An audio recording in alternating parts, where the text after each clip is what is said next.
universe's eyes. The earth is the universe's eyes, and it hasn't been viewed since before the attack, and none has been watching us back. The earth is the universe's eyes. The earth is the universe's eyes, and you set out for peace but got nuclear war and bashed in the eyes of them all. Oh, I used to smother his pride, and he lifted me by the head. Oh, I used to smother his pride, he was dragging me down the stairs and leaving no traces the eye can see.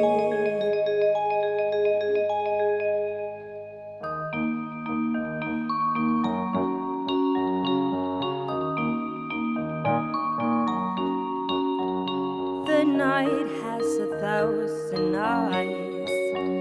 The night has 1,000 eyes, and you've squeezed my heart and punctured my lung, and the weapon will to replace your tongue. The night has 1,000 eyes. The night has 1,000 eyes, and you've wandered a lot through the southern ends of hearts, and the weapon will to replace your tongue. Oh, I used to smother his pride, and he lifted me by the head.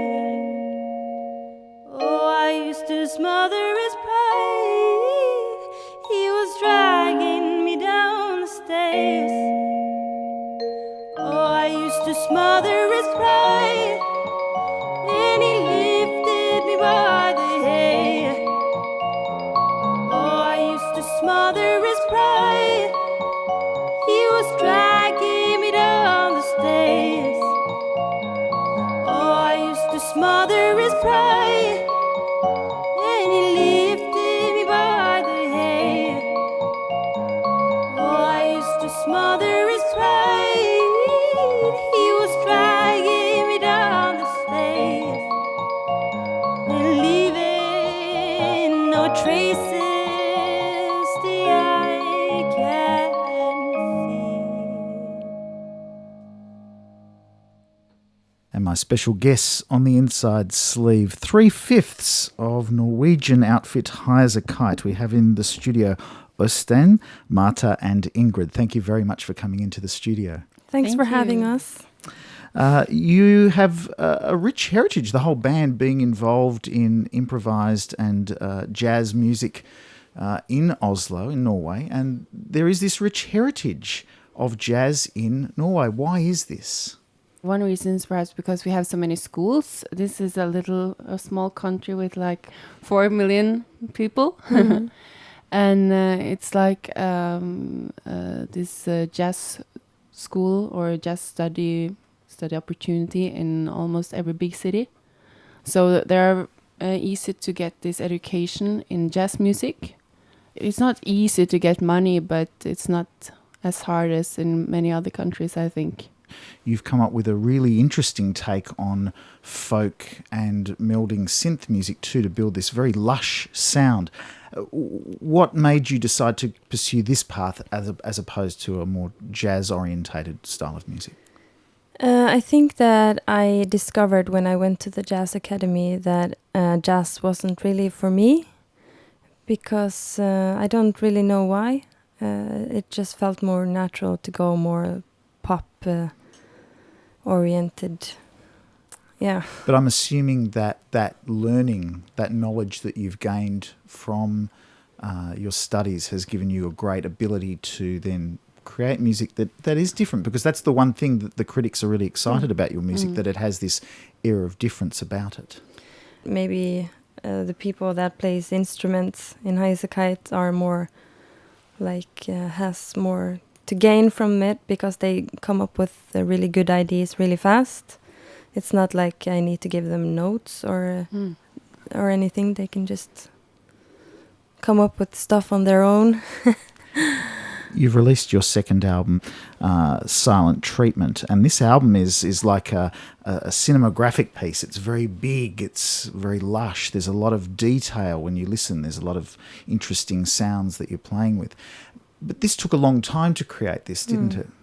Yeah, it took like 1 year or a Yes. little bit more. I 1 don't know year if in that's the a long studio. time actually, but No. for us it felt like a long time. Yeah. The other day I had an artist, producer, who's worked with many. He's won 4 Grammys. His name's Joe Henry, and he talks about he likes to get a team in and out within 3 and 4 days. He likes a quick turnover rather than an elongated experience. And I'm wondering, you've mentioned there was a struggle in the studio, and I'm wondering, was it because of this length of time, or what was it that created problems for you?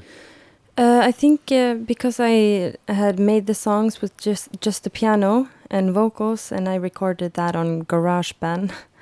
I was like, I didn't have a clear idea on what it could sound like with other instruments. And so when I heard the other instruments, I was like freaking out. So I don't know, I think I was just a bit too negative whenever I heard a new idea, because it wasn't how it sounded when I recorded it. But that would be just weird if it did. So it was just like a mind weirdness, just to find out how we wanted it to sound and how everyone could be happy. And I think that's maybe why it's so big, because everyone had so many ideas, and we just put everything on top of each other, and we didn't remove anything. I We guess removed it's, something. how can you foresee your next attempt in the studio? Do you feel you're going to have to come with songs that are more mapped out and fleshed out in that way to overcome this problem? No, I think it might go a little bit the same way, but we maybe know a little bit more now what we sound like together. But I don't know how it's going to go, and I'm really curious about it. The other thing you use with your voice is as a texture itself, the layering of it. So it adds to this whole lushness of the sound. How did that come about? How did playing with your vocals? Do you loop a lot of your vocals at home when you're doing demos, or? Yeah, I think I used to have a loop machine, and then just put my voice up on top of everything. And but when I have the GarageBand, I do make a lot of vocals, because I can't play a lot of instruments. So it's more fun to just put a lot of what's it called, harmonizing voice. Yeah. Exactly. Yeah, excellent. Well, all the best, and thank you for coming in. You're going to leave us with one last track. What will that be? It's called Lover, Where Do You Live? Excellent. Highasakite, thank you for coming in. Thank you. Lover, where do you live?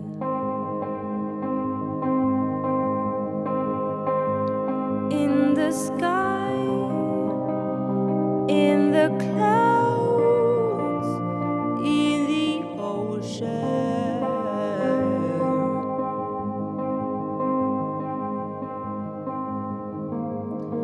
I've learned the lesson about bad ideas. We're really out in the middle of it now.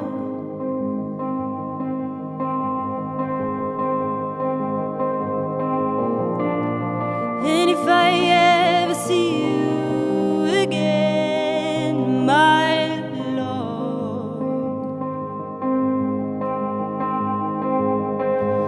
all I'm ever gonna do is send shivers down that spine of yours.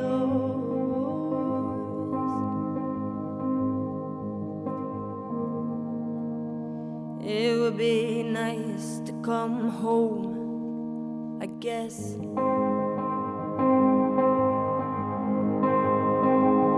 To a couch and a stove and a backyard.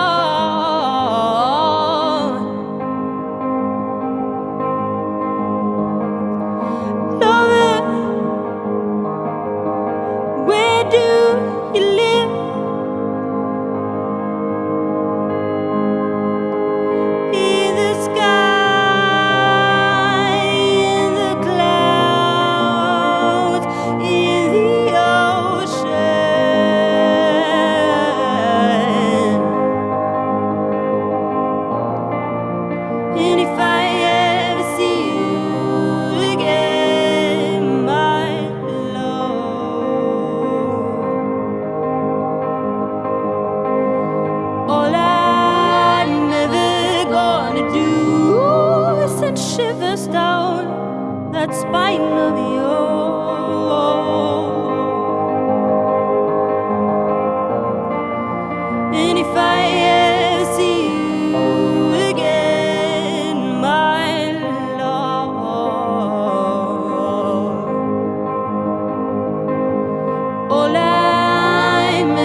spinal yard.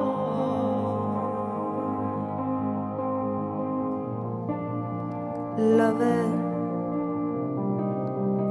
Where do you live?